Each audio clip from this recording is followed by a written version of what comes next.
Welcome to the morning show, the wedding show on Sunday morning. I am Veronica Mosha, your host. Thank you for being here. I am very excited today. I want to show you my brand new books that just got published and they're available for you. This is a sample, so they sent me this, this is my proof copy. But these are the books of vows for the bride and the groom. I made them myself for you.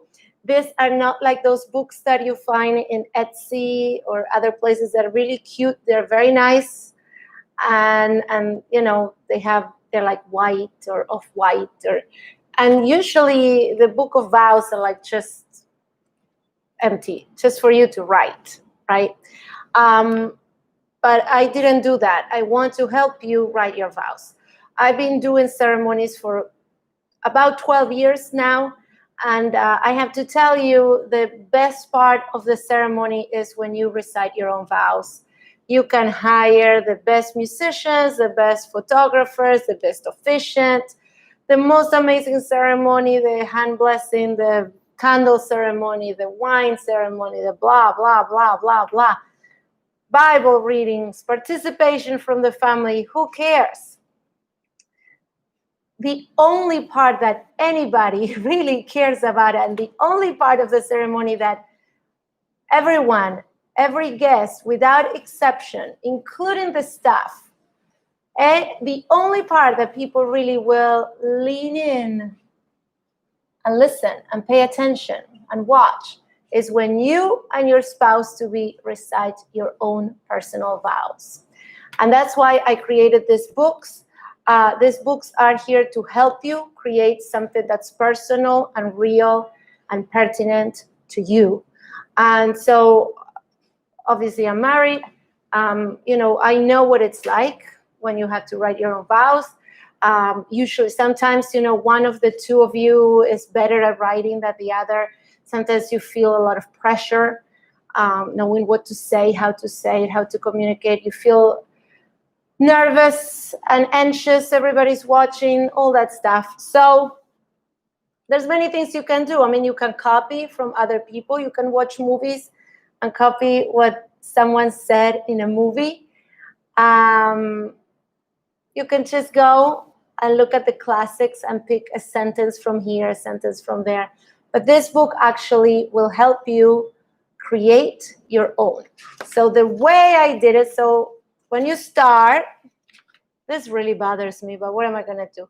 It's brand new, so I'm waiting for, copies. I send them. But I couldn't wait, and I wanted to make the video anyway. But this is what it looks like. This is very me, pink and blue. I like this shade of blue. In Spanish, this would be celeste or turquoise, I think. Anyway. So it starts with words from me, words from the author, that's me, telling you a little bit about writing your vows, and then how to use this book. And then you have a space here to write your name and all that. And then I have a series of questions and room for you to answer them. So depending on the kind of question that it is, I give you more room to answer or less. But obviously, if you need more, you can always use a notepad or more paper, right? So what are your hopes? What are my hopes and dreams for my life? When I felt most, okay, I'm not going to read all of the questions. What I love about, et cetera, et cetera, et cetera. I'm not going to read the questions, but you have, how many? 27? I think it's 26 to be exact. 26 pages for you to answer some questions, which will make the writing of the vows so much easier. These questions remind you of things that maybe you forgot or things that you need to think about when reciting your vows to your beloved. Because this happened to me, actually. So my husband, he did a really good job writing his vows. And he let me know ahead of time that he had written a lot. He had like 2 or 3 pages. So number one, I did feel a little put on the spot because now I have to come up with 2 pages. Basically, you always want both of your vows to match in length. You don't want someone saying, I love you, I'm looking forward to spending my life with you. I love you. And that's it.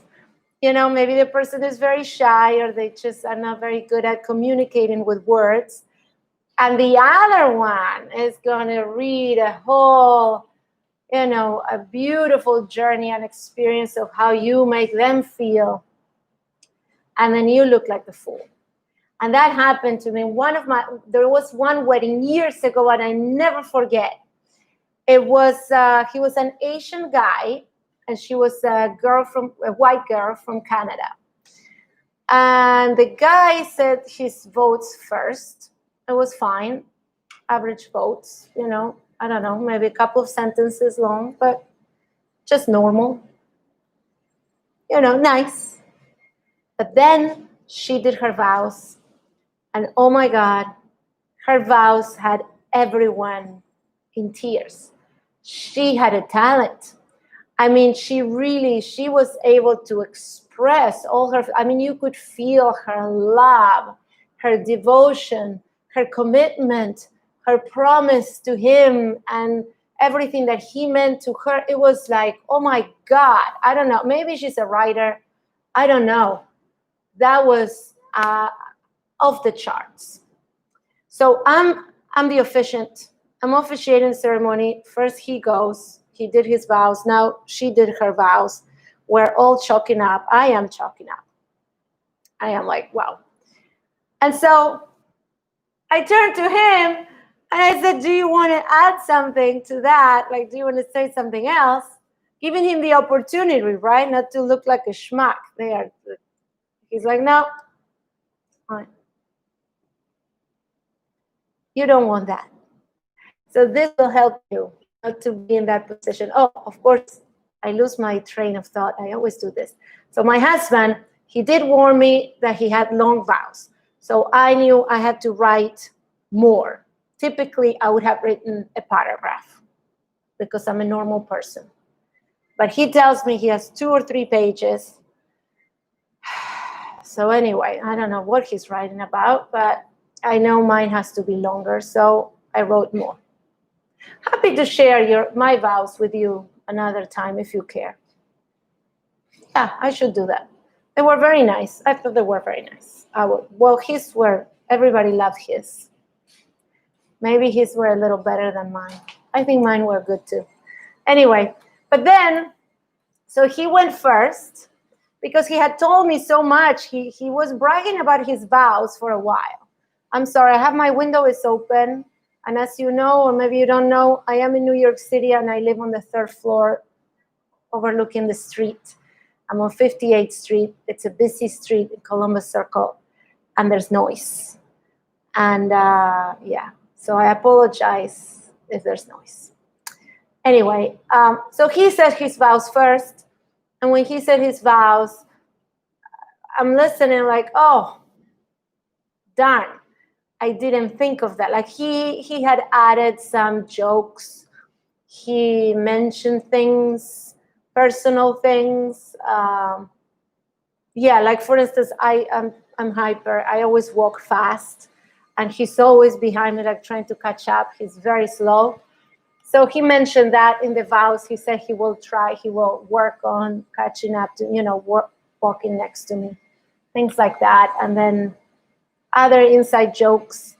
And I was like, oh, shoot, I didn't think of that. Like I should have made a joke, or I should have mentioned our differences in a good way, right? But I didn't think of that.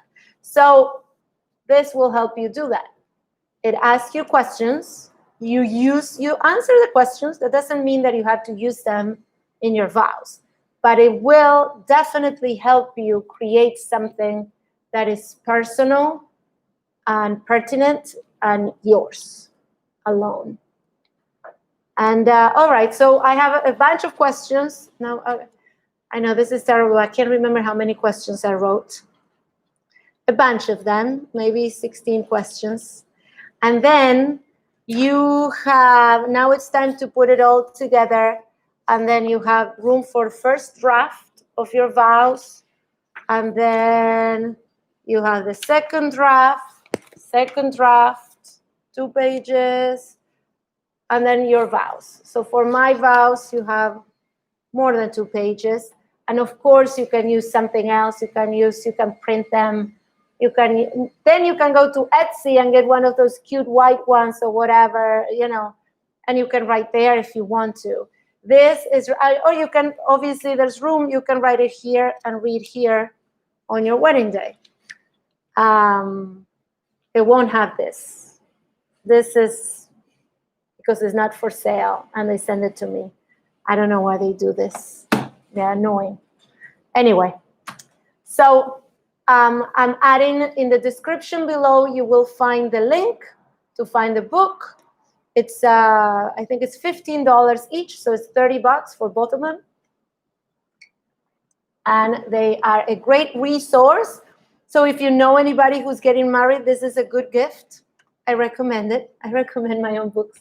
Of course, I recommend it. I made it with love, and I did it out of my own experience. And especially because when I go to Etsy and all these places and I see the books of vows that they're selling, they're no help. So I figure I wanted to do something that's helpful. I'm always trying to answer all the questions that you have. On that note, I would like to share an anecdote for this week.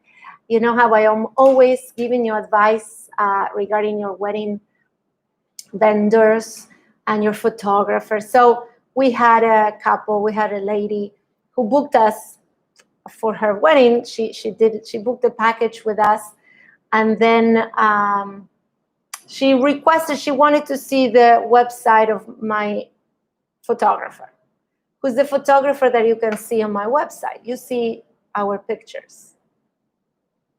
That's it. If you booked us, it's because you liked our pictures. But she wanted to see her personal website. And I made the mistake of giving it to her, which I shouldn't have. But we sent her the website, and she looked at this girl's website, and she decided she didn't like her. She doesn't want her to shoot her wedding. I don't know why. Honestly, she said, "Oh no, I'm not inspired. Doesn't look good. Whatever." But I don't know what you're talking about. The photos are stunning. She is a good artist. She said, I mean, I have no words. She's good. But I'm thinking there's some other reason why she didn't like her. That's what I'm thinking.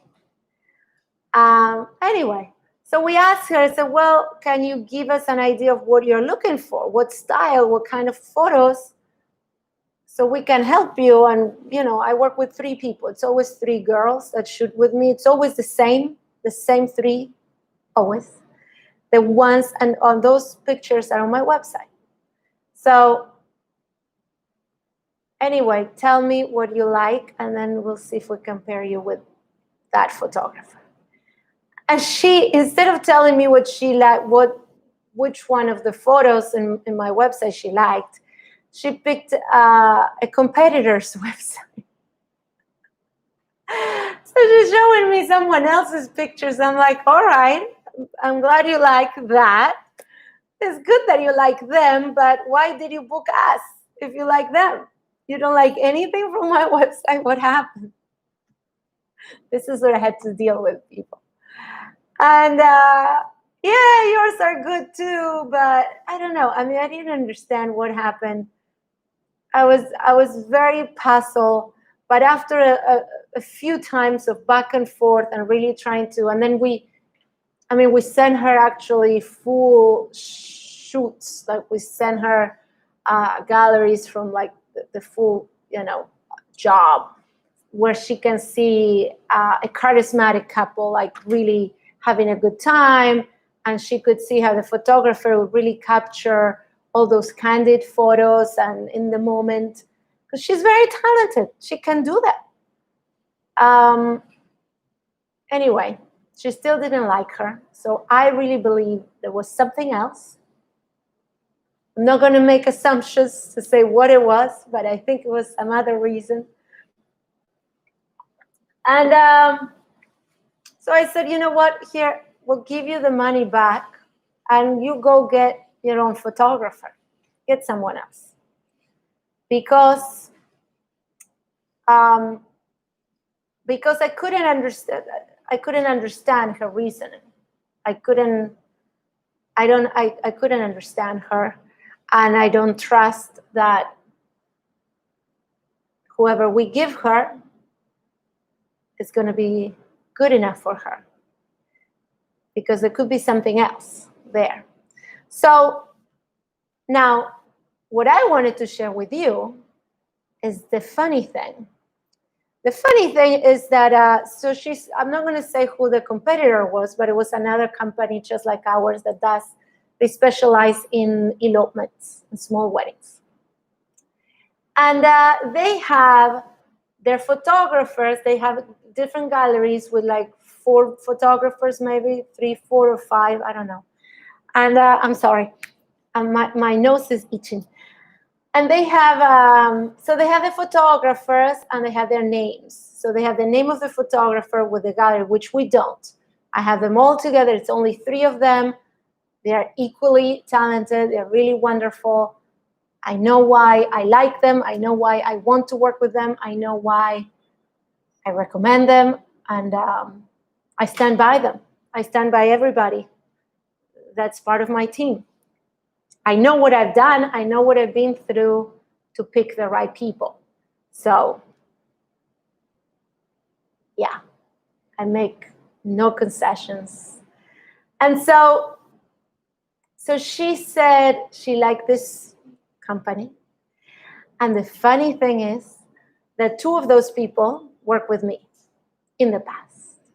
One, actually, I only had the opportunity to see them once, and I never again.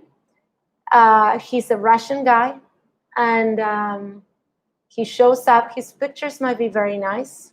Honest to you, I don't see a lot of difference between all these professional wedding photographers. There's a handful of them that they are like equally talented. They're very good at what they do. Now, it really comes down to picking the right person. The personality, their appearance, their demeanor, their attitude, all of that also comes into play. So one guy comes to shoot. I was the officiant that day, so I'm officiating the wedding. The couple is in front of me, obviously. And the photographer, he was a Russian guy. He had BO like you wouldn't believe it. And it was revolting. Revolting. Now, you don't see that in the website. You don't see that in the photos. Maybe his photos were very good. Who cares? You're on your wedding day, and the experience that you have every time you take a breath in, and remember, it's usually, summer, 90 degrees. And this guy is like around you, all over you, on top of you, photographing the rings, the expressions, the close-ups, right? And you can smell it. Terrible.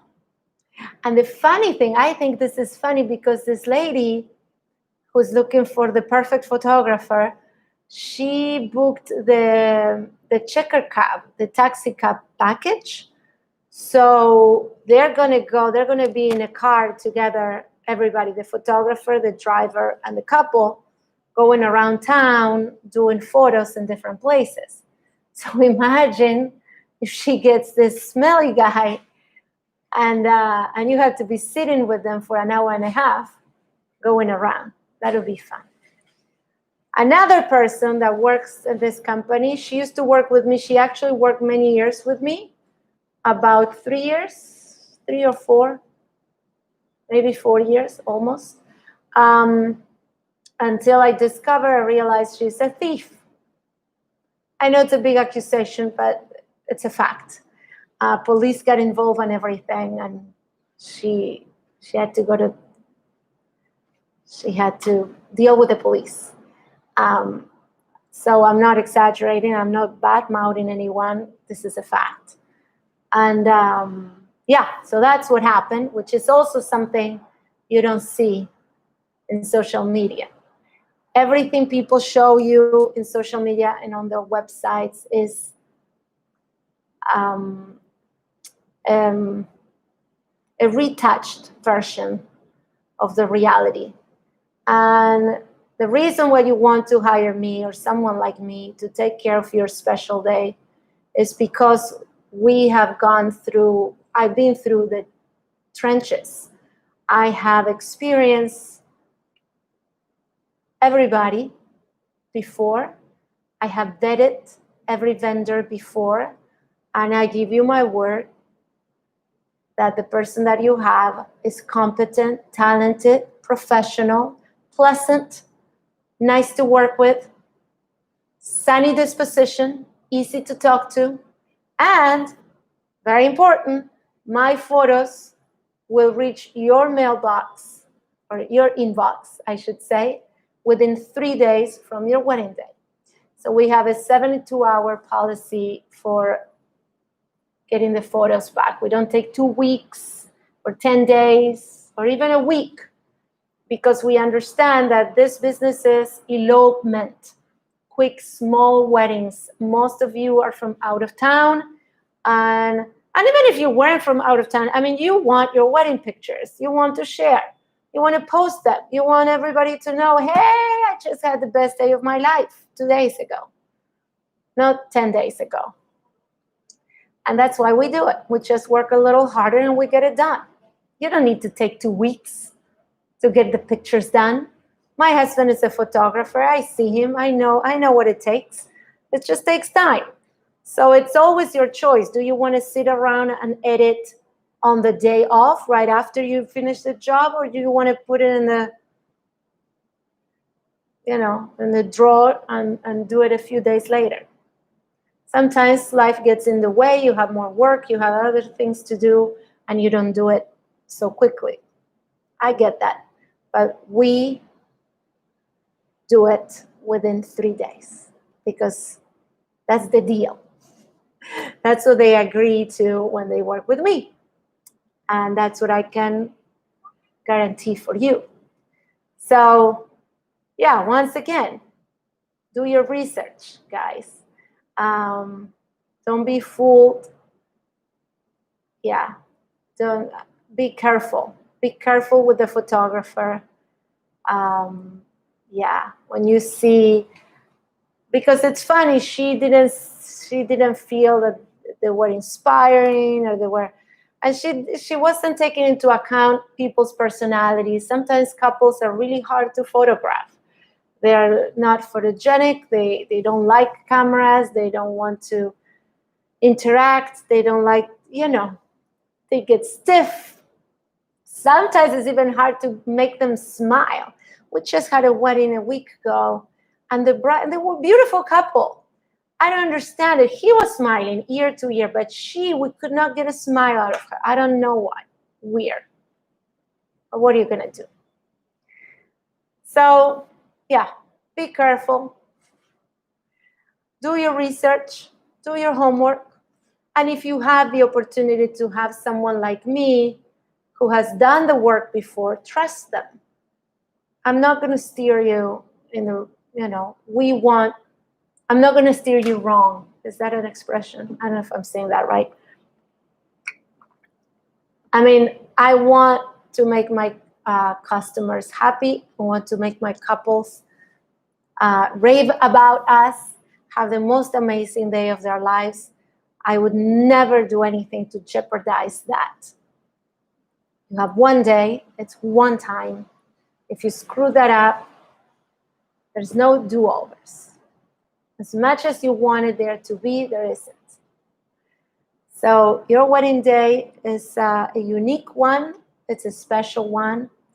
And it must be taken very seriously, even and especially when you have a really small wedding. Because when you have a small wedding, you think, a small wedding doesn't mean less wedding. Small wedding just means less people. The wedding is the same. Your feelings are the same. The emotions are the same. And the photos that will stay with you forever and ever, for as long as the two of you are together, hopefully forever, they're the same. So you cannot go cheap on the photographer. You cannot wing it with the ceremony. You cannot treat it as it's like, just small, simple, small, simple. Small, simple is usually a code word for cheap. I want to spend as little as possible. They don't go together. It's wrong. We do small, we do simple, but we do quality. And for quality, you need to pay people. You know, for my silver package, I have a whole team that is there for you. And you may take it for granted and say, oh, I don't need that. Let me tell you, you do. You don't have to have it. You can do it all yourself, and you will regret it. You want to have an usher. You want to have a coordinator. You want to have someone who will help you clear the area and tell the bystanders to hit the road for you. Because if you leave that to your family members and your friends, you put them in a very awkward and uncomfortable position. And 9 out of 10, they cannot do it. Not everybody can come up to a stranger and tell them, get lost. I have this place reserved. We're doing a ceremony. And many times, when we do that, some people will give us a hard time because they're assholes. They think they own the park. You know, they're locals. They come here all the time. I have had people, walking their dogs. And they're arguing with me. They want, that's their route to walk their dog, and she wants to walk the dog. What is wrong with you? I have called the park rangers to get people out. I've done that more than once. Now, if it's your day, you're getting married, do you think you will be doing that? Do you want to be doing that? Do you even want to have that conversation with a stranger? You don't. So that's what you pay for peace of mind, for a nice experience, a relaxing and pampering experience. Okay, I feel that I've been too preachy today. My intention for today was mostly to announce my books coming out. I'll include the link in the description below. So make sure to get them if you're getting married, and let me know if you like it. And I guess I will see you next Sunday. Thank you for watching. And I'm always welcoming questions. So don't be shy. Like, share, and comment. All my love.